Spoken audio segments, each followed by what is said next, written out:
Okay, let's start. Just a few questions. Now that we know that the artifact weapons will not stay with us in the adventure in Battle for Azeroth, when we will know what happens to them exactly, will it be at this patch, the next patch, or in the beginning of this patch? We're planning a pretty heroic, epic send-off to the artifact weapons in the next patch.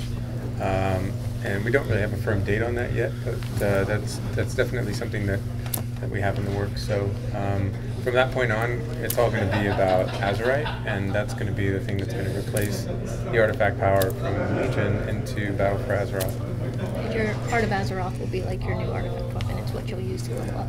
Okay, so the end of the artifact weapons will be before? Yes. Okay. Second question. Regarding the new ally races, they will be playable starting at level 10, but could you give further explanation about the access to unlock them? I told you. Well, there's going to be requirements to unlock each of them. So, say if you were going to be a High Mountain Tauren, one of the requirements might be Earn Exalted with the High Mountain. And then after you have unlocked all of the requirements to play that allied race, there will be a short quest line that you have to do, and then you'll go back in and create a new one. And if you level that allied race from 1 to 120 naturally, then you get the special heritage armor set. But you'll also be able to boost them if you choose to do so, but you won't be able to get the heritage armor set if you do that way. The new races also will have many options for personalization in the creation of the characters. Will there also be some upgrade in that aspect for the existing races? We don't have any plans to do upgrades for existing races at this time, but each of the new allied races will get their own racial abilities and their own customizations and hair and tattoos and whatnot. Okay. About the Void Elves, we have had very few information about them until now. So we will get some of their story in the ongoing expansion, or we will have to wait for Battle for Azeroth?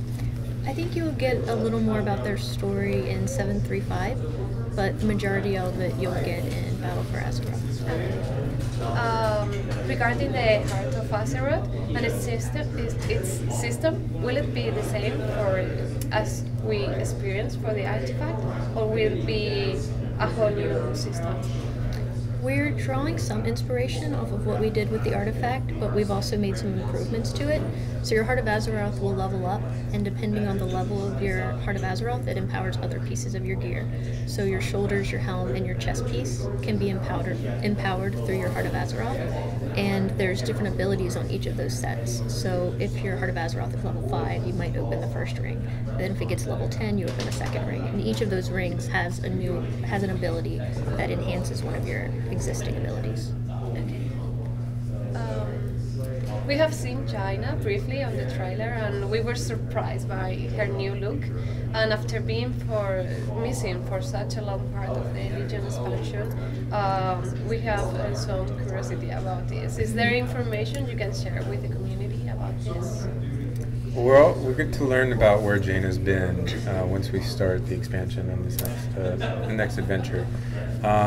Jaina is going to have a pretty epic storyline that you get to help out with and you get to experience as part of the Alliance story that we're going to give through the level up. She's got some family problems, so we get to help her out with a little bit of that. But, you mentioned that you saw her in the trailer, and we've put some new effort, some new love into her. Shani's the producer for the character and animation team, so her team has actually gone and made Jaina look a lot better and upgraded from the last time we saw her as well. Yeah, and I think her new look has a lot to do with her new story arc that she's going to have. She's going to go through some things and she's going to transform. And she's always been a badass, but she's going to be even more badass now. Yes. The system that makes that the island expositions vary every time you visit them will be based on randomness, or will be there a pool of options that will be repeated in a concrete order? So it's not going to be completely random. There's some aspects of it that we handcrafted, like the layout of the island, because we want to make sure that players have a good experience for that. but many of the options will be random, like what enemies you fight, what objectives will be on the map, different bonus events will pop up. If you choose to do the PvE mode, the advanced NPCs that you play, some of them will have different personalities than the ones you had last time. There's one rogue named Sneaky Pete that has this personality where he will fight at all costs. He's a jerk. He likes to wait for you to engage mobs and then he'll open on you, so that's really cool. That's good.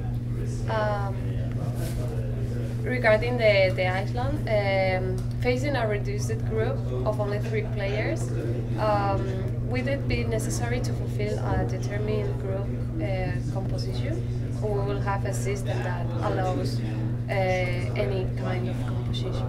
We're going to have the ability to do any group, so it doesn't matter. If you want to play all healers, you can play all healers. If you want to play all DPS, you can play all DPS. And the particular objectives and stuff will be scaled so that it works with any of those kind of configurations. In Battle for Azeroth, will goblins and warheads get a visual upgrade?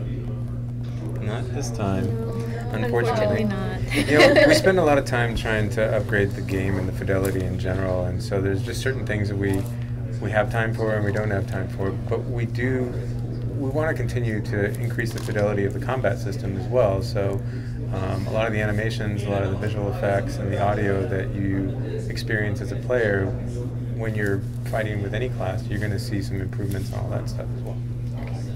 This time we focused more of our character art time and animation time on the allied races, so they're the ones that got the most attention this expansion. Okay. And finally, from what we have seen, the development of Battle of Azeroth seems to be very advanced. Will it be possible to see a beta before the end of the year?